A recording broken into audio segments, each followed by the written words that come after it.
example of that. Never even saw, I think I saw him get mad one time, and I don't think he's ever cussed in his life. Kind, gentle, nice.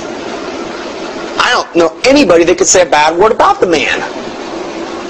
But when came time for me to try to lead him to the Lord, he was much harder than my grandma, who was very cantankerous, who would cuss, who basically, this is where my dad got his temper.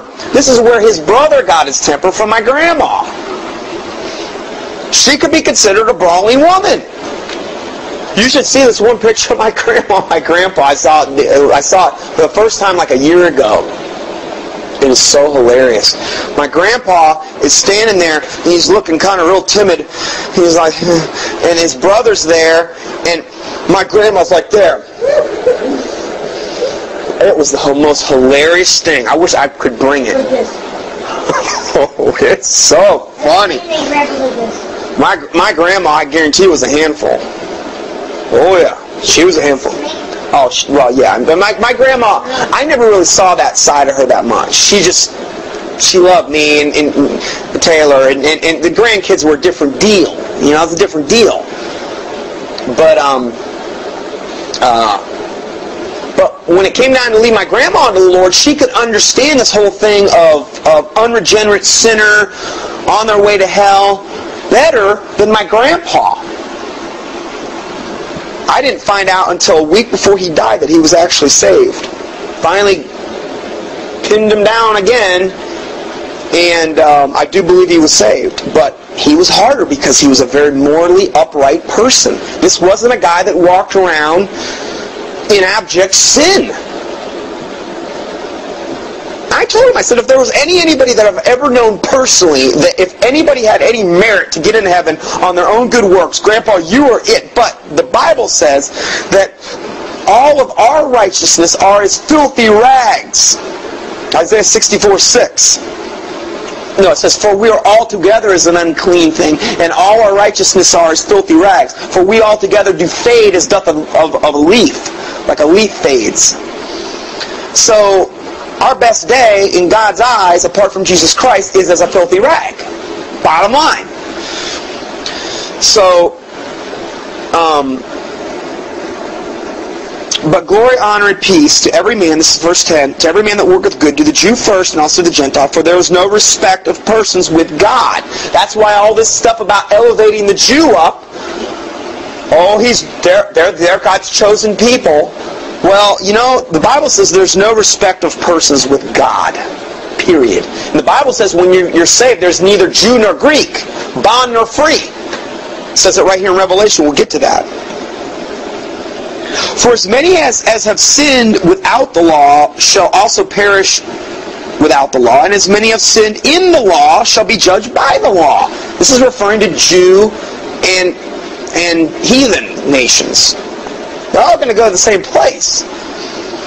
There's no respect of persons with God. For not the hearers of the law are just before God, but the doers of the law shall be justified. Now this was basically in the reference to when they were under the law. When the Jew were under the law. Okay, that's what this is in reference to. We're under a better covenant now, though, the Bible talks about. For the Gentiles which have not the law, for when the Gentiles, which have not the law, do by nature the things contained in the law, these having not the law are a law unto themselves. Now that reminds me of my grandpa. Because he would be a verily, morally upright, obey the Ten Commandments type of person. Went to a Presbyterian church. Isn't that amazing? You could go to a church. I don't ever remember hearing the gospel ever growing up. I went to with my grandparents several times to church, Presbyterian church. It was nice, you know, it was boring, but you know, hey, a little different than this today. Of course, they may be just as bored, but it was a different deal. I don't ever remember hearing the gospel preached. I went to a Lutheran middle school for 3 years. I don't ever remember the gospel being preached, ever. I don't ever remember talk of anybody getting saved. All I can remember is there's this lady named Miss Spangler. She was my teacher. And she would bring me in. I remember she did this on a few occasions. She brought me into this we'd go into like a room or whatever, and she liked me, I guess, or something, and she'd sit me down with the Bible, and she'd get right in my face, and she had just been drinking coffee, and her breath was terrible, and she'd be trying to lead. I don't know what she was trying to do. She was a former nun. A nun! Come out of the Catholic Church in the Lutheran Church. Oh, thank God, she came from the, at least she was moving in kind of in a little bit better direction. They'll both take you to hell. At least there's a little more truth in the Lutheran, though. Not quite as bad.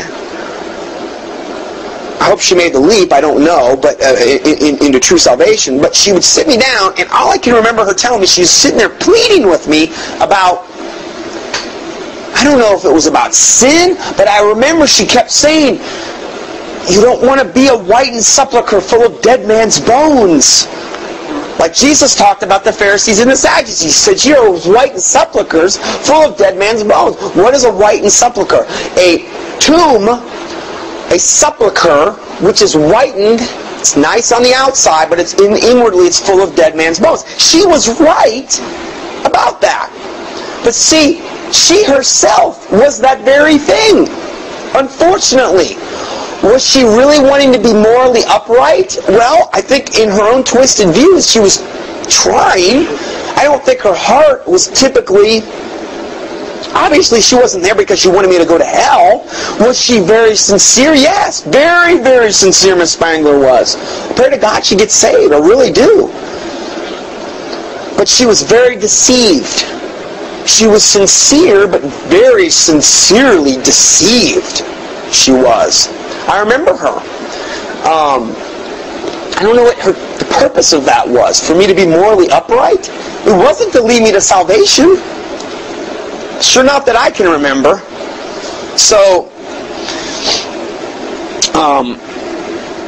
we'll go back. For not the hearers of the law are just before God, but the doers of the law shall be justified. For when the Gentiles which have not the law do by nature the things contained in the law, these having not the law are a law unto themselves, which show the work of the law written in their hearts, their conscience also bearing witness, and their thoughts the mean, while accusing or else excusing one another. Their thoughts the mean. Now that I have to look at a little bit closer. Their thoughts the mean. I think the meanwhile. Right. While accusing or else excusing one another. In the day when God shall judge the secrets of men by Jesus Christ according to my gospel. Behold, thou art called a Jew, and retest in the law, and makest thy boast of God. And knowest his will, and approveth the things that are more excellent, being instructed out of the law. And art confident that thou thyself art a guide of the blind, a light of them which are in darkness, an instructor of the foolish, a teacher of babes, which hast the form of knowledge and of the truth in the law. Thou therefore which teachest another teachest thou not thyself. Thou that preachest a man should not steal, dost thou steal? Thou that sayest a man should not commit adultery, dost thou commit adultery? Thou that abhorrest idols, dost thou commit sacrilege? Thou that makest the boast of the law without breaking the law, dishonoreth thou God?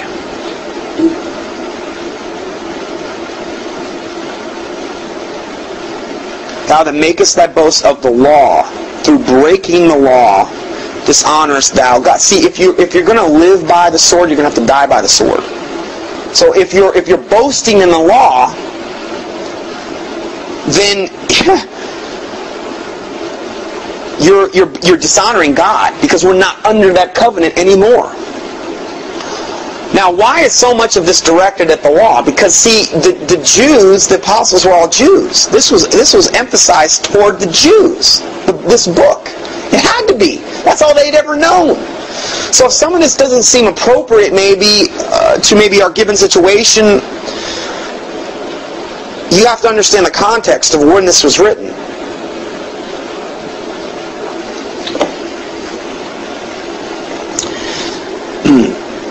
For the name of God is blasphemed among the